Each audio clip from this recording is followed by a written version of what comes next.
Hello বন্ধুরা, welcome to তনুর সংসার। সারা সপ্তাহ এতটাই ব্যস্ত থাকি যে ঘরের বেশ কিছু দরকারি জিনিস ফুরিয়ে গেছিল। মা বারণ করে ঘরের সংসারের জিনিস ফুরিয়ে গেছে এটা বলতে হয় বারণ তো হয়েছিল। তো যাই হোক, সে যেটাই হোক, মানে তো দুটোর একই দাঁড়ায়। কিন্তু এতটাই ব্যস্ত ছিলাম, এগুলোকে আর এনে ওঠা হচ্ছিল না, মানে অর্ডার দেওয়া হচ্ছিল না। আর এই দেখো, কালকে যখন ব্লিঙ্কিট থেকে কিছু জিনিস অর্ডার করছিলাম, তখন এই কেকটা ভালো লাগলো খেতে, তখনই ইচ্ছা করলো খেতে, তাই জন্য অর্ডার করেছিলাম। কিন্তু ব্যাগটা এসে ওরমভাবেই পড়ে আছে, কেকটার কথা মনেও ছিল না। আজ যখন আবার সকালবেলা এগুলোকে খুলছি, তখন চোখে পড়লো। কিন্তু এখন আবার আমার এটা এখন খেতে ইচ্ছা করছে না। থাক, আবার যেদিন ইচ্ছা করবে সেদিন খাওয়া যাবে খন। আর না হলে বাবানের যদি ভালো লাগে তাহলে ওকে টিফিনেও কোনো একটা দিন দিয়ে দিতে পারি। আর এদিকে না আর একটা কাণ্ড আমি কাল ঘটিয়েছি।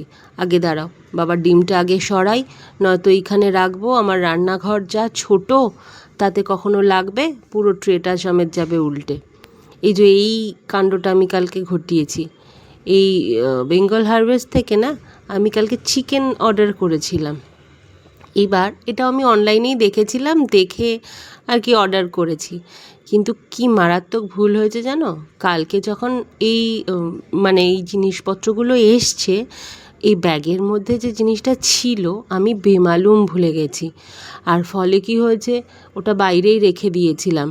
আজকে সকালবেলা যখন ঘুম থেকে উঠে ফার্স্ট আমি এই প্যাকেটটাকে দেখলাম, ব্লিঙ্কিট থেকে দেখবে যে কাগজের ব্যাগগুলো এখন দেয়, দেখছি তলাটা কেমন যেন একটু ভেজা ভেজা। আমি না ভাবলাম যে কি হলো, এখন তো বৃষ্টি হয়নি, আর আমার প্যাকেটটা যেখানে ঘরে রাখা ছিল সেখানে বৃষ্টির জল অবধি এসে পৌঁছবে না, কোনো তার চান্সই নেই।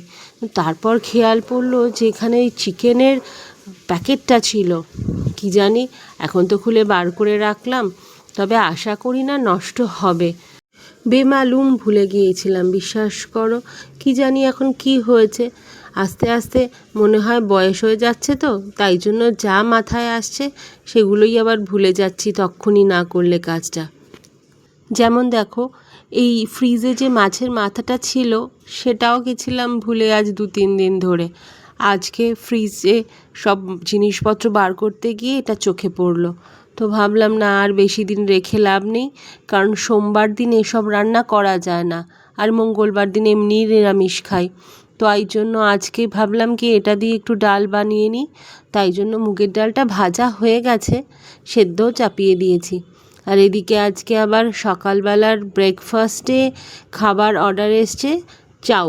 কিন্তু চাউ আজকে যেটা খাবে, মানে কৌশিক যেটা বলেছে সেটা হচ্ছে সাদাসিধে চাউ।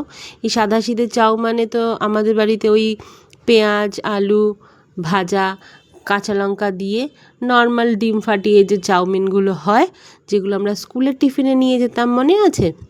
সেই চাউ, এগুলোকে আমরা সাদাসিধে চাউ বলি। আর একটা তোমাদের সঙ্গে মজার ব্যাপার শেয়ার করি, শোনো।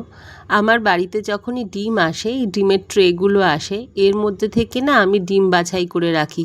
যত ছোট ছোট ডিমগুলো হয় সেগুলো আলাদা রাখি, আর বড় ডিমগুলো রাখি আলাদা। কারণ এই যতবার অমলেট খাওয়ার ইচ্ছা হয়, তারপরে এই চাউমিন করার ইচ্ছা হলো, বা ডিম ঘাটার তরকারি, ওই ছোট ডিমগুলোকে ইউজ করি। কিন্তু যখনই ঝোল বা ঝাল এরম টাইপের কিছু প্রিপারেশন রান্না করতে হয়, তখন এই বড় বড় ডিমগুলো ইউজ করি। আমি জানি আমার মতন হয়তো তোমরাও অনেকেই কাজটা করো। আমি কি জানো, ছোটোবেলাতেও এই কাজটা করতাম।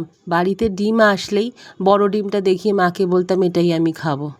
আমার মতন এরকম পাগলামি আর কে কে করতে কমেন্ট করে জানিও, তাহলে আমি মনে করব আমি এই পৃথিবীতে একা পাগল নই, আরও কোনো বন্ধু আছে আমার। যাই হোক, ভিডিওটা এখানেই শেষ করলাম। ভালো লাগলে অবশ্যই লাইক শেয়ার আর সাবস্ক্রাইব করতে ভুলো না চ্যানেলটাকে। টাটা।